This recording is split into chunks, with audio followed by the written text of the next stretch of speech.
William, cara, o que é um terapeuta transpessoal, cara? O terapeuta transpessoal, ele acredita no corpo, mente e alma, sem se conectar com religião. Você tem Então, uma formação acadêmica relevante também, não é?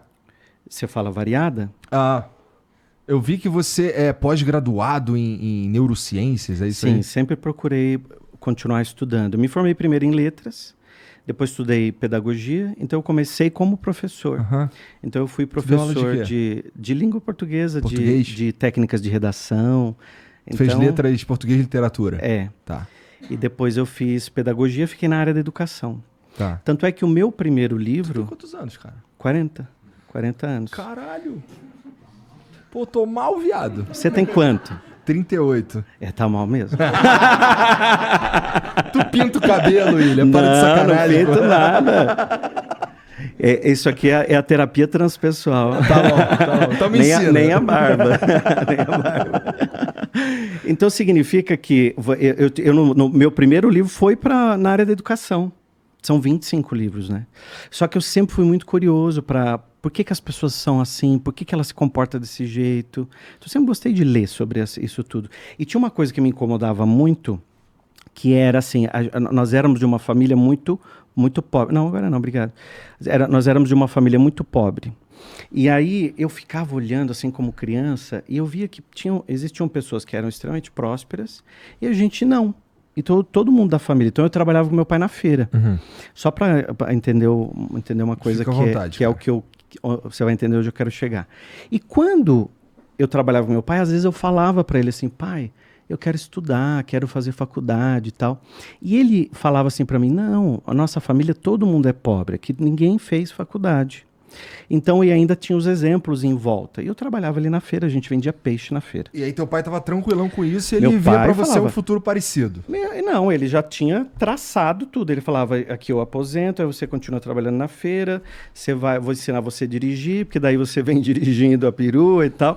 E eu dentro de mim traçando um outro futuro, um outro destino. E eu não aceitava aquilo tudo, então eu sempre tive um olhar diferente para o comportamento, porque tinha uma pergunta dentro de mim que eu fazia assim, por que algumas pessoas vão para frente, fazem sucesso, talvez não com essas palavras, mas era nesse sentido que eu pensava, que eu ainda era ali começo da adolescência, e outras pessoas não vão para frente, e outras prosperam. Deve ter uma maneira de pensar que muda isso. Então, embora eu me formei primeiro em letras para ser professor, foi a minha primeira oportunidade, vim morar em São Paulo, porque eu sou do interior de São Paulo, nasci em São Roque, e aí vim morar em São Paulo. E comecei a trabalhar como professor, mas sempre observando as pessoas, eu adorava ficar observando o comportamento delas, dos alunos, sabe, até aquela coisa, por que esse aluno presta mais atenção, o outro é distraído, por que aquele lá vira de costas para me provocar como professor, então eu sempre queria entender o que estava por trás do de trás. E aí eu comecei a ler muito sobre essa questão da mente, do comportamento, dos sentimentos e tal, e tive uma transição de carreira, de professor para terapeuta. Então, os meus 2 primeiros livros... Que momento foi isso aí? O que te levou pra isso foi esse lance de querer entender melhor por que as pessoas agem como agem. Sabe que às vezes eu estava dando aula, ainda lá no colégio, assim, depois na faculdade, e eu começava a falar umas coisas na aula, assim, por exemplo, pegava um texto e aí a interpretação do texto ia além, sabe? Porque eu trazia alguma coisa. E os alunos ficavam prestando uma atenção, assim... E às vezes tinha aluno que vinha no final e falava assim, puxa, professor, você falou exatamente o que eu estava precisando ouvir. Essa sua mensagem veio para mim, sabe? E eu sempre fui um cara que prestou atenção nos sinais. Nos sinais. E aí teve uma história que eu lancei 2 livros na área da educação para os meus alunos da faculdade. E onde eu ia dar palestra, vinha sempre alguém e falava assim, olha, eu queria ler algo seu, mas não assim da área da educação. Você não tem alguma coisa... que seja para mim, que não seja da área da educação. Então, eu fui olhando... Tu deu um pulinho. Degraus. Mas peraí, então tu deu aula em faculdade também. Uhum. Tá. Entendi. Foi nesse momento que tu escreveu um Comecei livro... muito cedo. Entrei na faculdade de fazer letras com 17 anos. Bem cedo Minha mãe mesmo. foi assinar minha matrícula, tudo para eu entrar, porque eu não podia me matricular. Aham. Então, eu me formei muito cedo. E aí, o que aconteceu foi que eu fui subindo alguns degraus... olhando para a minha vida e olhando os sinais. E comecei a estudar essas questões da mente, essas questões da prosperidade, como que a gente pode mudar de vida, como que são os nossos padrões. E você me fez uma pergunta, quando é que foi que eu fiz essa grande virada? Eu acho que foi quando eu comecei a olhar para dentro de mim e ver que dentro de mim existiam tantas crenças tão fortes que me impediu de avançar. Às vezes até avançava, alguma coisa dava certo, mas perdia tudo de novo, sabe? Voltava, ficava patinando, parece que nada dava certo. Então, papo de coach, crença limitante. Não, crença limitante, de terapeuta. E aí quando você olha... Então, vamos trocar crenças limitantes por verdades absolutas. Tá, esse acho que eu nunca ouvi. Pronto, tá vendo? Já é uma novidade pro cérebro. Pronto. Daí a pessoa fala assim, opa, então agora... então agora é uma novidade. O cérebro tá toda hora buscando novidade. Então eu tinha muitas verdades absolutas na minha cabeça. Que eu fui buscar lá atrás, que eu ouvia muito. O que, por exemplo? Tu lembra de alguma assim que era bem enraizada, cara? Era. Eu escutava muito a coisa da... A gente é pobre mesmo, teu pai, nasceu assim, vai morrer assim, por exemplo. Não só ele, todo mundo em volta. Porque era uma realidade. Então, aquilo que você olha, você tem aquilo como uma verdade absoluta. Então, para aquelas pessoas, elas replicam aquilo mais vezes, fala mais daquilo, acredita mais naquilo, mais daquilo vem para elas. E realmente é muito difícil deixar isso para trás, cara. É muito difícil mesmo você olhar e até de convencer as outras pessoas que existe vida fora dessas ideias. Dessas forminhas, porque a pessoa já escreve uma forminha pronta para você. Isso aqui é a felicidade para você. Então, quando a pessoa diz assim, não, nós somos pobres mesmo, aqui a gente não vai para frente, tudo é difícil, a pessoa ralar para conseguir dinheiro, porque o dinheiro, dinheiro na mão é vendaval, dinheiro não dá em árvore.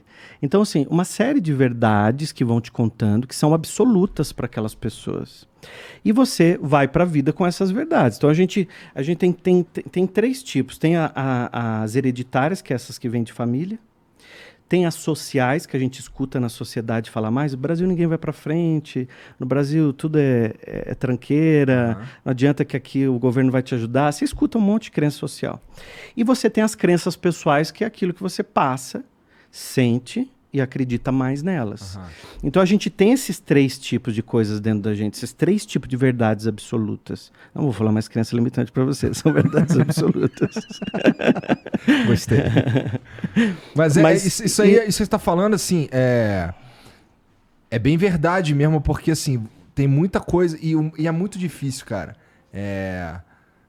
Você, não sei, em alguns momentos na vida que você precisa, pelo menos foi assim para mim. Chegou um ponto da minha vida que eu precisava, que assim, não tava mais dando, mas eu tava encaixado nessa forminha aí. Eu também dei aula, eu também fiz letras, eu fiz letras português e inglês, eu dei aula 7 anos de inglês. Somos colegas, eu achava que no futuro, sei lá, na melhor das hipóteses eu ia ser, sei lá, ter uma filial de um curso X para eu cuidar e dar aula numa faculdade, e eu achava que era ali que eu ia chegar e tava tranquilão com isso, porque eu nem enxergava outras possibilidades, entendeu? Coisas que eu poderia ser bom fazendo. Nem passava pela cabeça. Mas olha que interessante, a nossa cabeça tem uma coisa da prosperidade, você vê? Você olha para o futuro e você vê algo melhor para você. Então, você olhava com possibilidades para um futuro. Então, quando a gente olha com possibilidade, a gente vai buscar elementos para você não falar assim, não, eu não estou maluco, não, isso aqui realmente vai funcionar. A gente vê dois exemplos simples. Por exemplo, a pessoa chega para o pai e fala assim, pai, eu vou abrir uma empresa, eu vou empreender. E o pai trabalha a vida toda CLT, carteira registrada. O que o pai vai falar para esse filho? Você está maluco? Porque não existe, você tem que ter aqui, garantido os direitos para você aposentar e tal. E a cabeça do jovem, ele quer empreender. Então, vai bater as duas ideias, elas vão bater em algum momento. Porque para uma verdade é uma, para o outro a verdade é de outro jeito, completamente diferente. Só que você, quando você tem um lugar que você quer chegar, que você fala assim, caramba, isso aqui é um lugar que eu quero chegar, eu quero prosperar, quero avançar, quero ter coisas melhores para mim e para as pessoas que eu amo.